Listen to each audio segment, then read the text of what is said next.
Hello नमस्कार दोस्तों। BA part 3 exam जो हिंदी साहित्य का आज का पेपर है, यानी कि 8 तारीख को जो पेपर होने वाला है हिंदी साहित्य का, उसका फर्स्ट और सेकंड का जो क्वेश्चन हमारे सामने आ चुके हैं। बहुत इंपॉर्टेंट और लगभग आज का जो पेपर है वो इन्हीं में से आएगा। ठीक है दोस्तों, तो वीडियो कंप्लीट देखिएगा। मैं आपको दोनों पेपर इसी में प्रोवाइड करने वाला हूँ।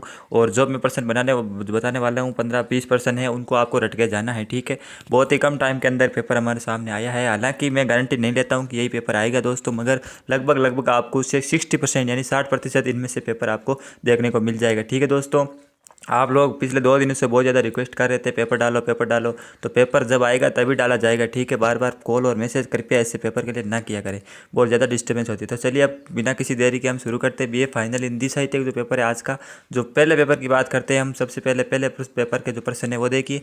एक पहला प्रश्न ये आएगा कि महादेवी वर्मा के काव्य के विचार क्या थे। ठीक है, तो ये प्रश्न जो आप देख रहे हैं उनसे आपको संबंधित चीज़ें आपको सर्च कर लेनी है सीरीज या बुक के अंदर। ठीक है, तो महादेव वर्मा काव्य के विचार। दूसरा है नई कविता की विशेषताएं और उनकी प्रकृतियाँ क्या है। और एक प्रश्न है कि भारतेंदु कविता की विशेषताएं क्या होती है। और एक प्रश्न यह है कि रस शब्द क्या है और रस प्रक्रिया का स्वरूप क्या होता है। ठीक है, यह प्रश्न है। अगला प्रश्न है कि हरिओम के काव्य की विशेषताएं लिखिए। ठीक है, अब ये विशेषताएं 4 हो सकती है, 6 हो सकती है, 2 हो सकती है। ठीक है, तो आपको जितनी मैं आपको मेन हेडिंग बता रहा हूँ उनके अंदर आपको पूरी की पूरी चीज़ें छानबीन के देख लेनी है।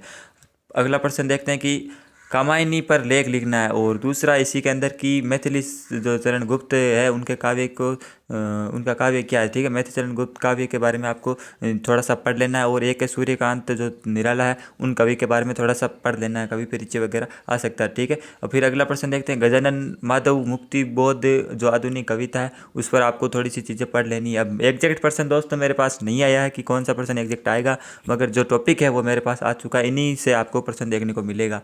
और फिर अगला प्रश्न है कि छायावादी आधुनिक काल का स्वर्ण काल है, इसका समझाना है आपको कि स्वर्ण काल कैसे है छायावाद। ठीक है, और इसी के बाद अगला प्रश्न देखते हैं कि रामधारी सिंह दिनकर जो है कुरुक्षेत्र का काव्य क्षेत्र है, इसके बारे में आपको पढ़ लेना है। ठीक है दोस्तों, और इसके बाद अगला प्रश्न देखते हैं कि पंत काव्य सौंदर्य का पंत सुकुमार कवि है, इसके बारे में आपको टिप्पणी करनी है। तो 10 प्रश्न मेरे पास पहले पेपर के है, यानी कि बहुत ज़्यादा प्रश्न आ गए। अब इनमें से कोई सा भी निम्नात्मक आ सकता है, कोई सा भी लघुतरात्मक आ सकता है और कोई सा भी अति लघुतरात्मक आ सकता है। तो दोस्तों जो भी ये टॉपिक आपको दिख रहे हैं और इसकी जो पीडीएफ वगैरह है वो मैं आपको डायरेक्ट टेलीग्राम पर अभी के अभी प्रोवाइड करवा दूंगा, वहाँ से भी आप विजिट कर सकते हैं। ठीक है, और ये दूसरा पेपर भी आता देख लेना टेलीग्राम से, बाद में देख लेना। फिर देखते हैं जो हिंदी साहित्य का दूसरा पेपर है, उसमें देखिए पहला प्रश्न है हिंदी साहित्य का उद्भव और विकास, इसके बारे में आपको टिप्पणी लिखनी है या फिर जो भी छोटी सी शब्द लिखना है वो लिखना है। और इसके बाद दूसरा प्रश्न देखिए कि उपन्यास के संवाद तत्व। ठीक है, उपन्यास के संवाद तत्व बताइए। और इसके बाद तीसरा प्रश्न आता है कि प्रेमचंद का परिचय आपको देना है। ठीक है, प्रेमचंद के बारे में।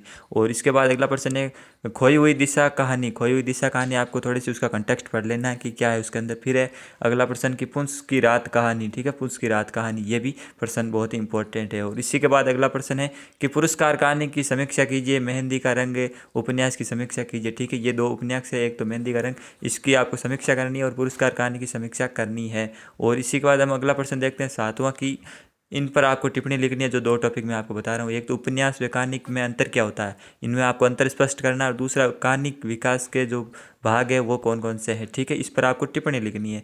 और इसके बाद जो लास्ट प्रश्न आया दूसरे पेपर का वो है रामेश्वरी के चरित्र विशेषता, रामेश्वरी के चरित्र की विशेषताएं क्या लिखा है योगरांत में। ठीक है, तो ये रामेश्वरी के चरित्र की विशेषता आपको बतानी है। अब दोस्तों मैं आपको फिर से बता देता हूँ कि ये पेपर एग्जैक्ट आएगा या नहीं आएगा, इसकी गारंटी नहीं है। जो भी पेपर हमारे पास आया है एंड टाइम पर वो आपको मैंने प्रोवाइड कर दिया है। और ये टॉपिक आपको मान के चलना है कि 99% याद कर लेने, रट लेने, जैसे भी आपको हो। ठीक है, और इसकी गारंटी मैं अभी भी नहीं लेता हूँ कि पेपर ओरिजिनल यही आएगा, फिर आप बाद में मत बोलना कि आपने बताया तो पेपर नहीं आया। ठीक है, इसकी गारंटी मेरी नहीं है, आप अपने रिस्क पर सारी चीज़ें कर लो। बाकी आपको ये याद कर लेना अभी 2 घंटे के अंदर अंदर।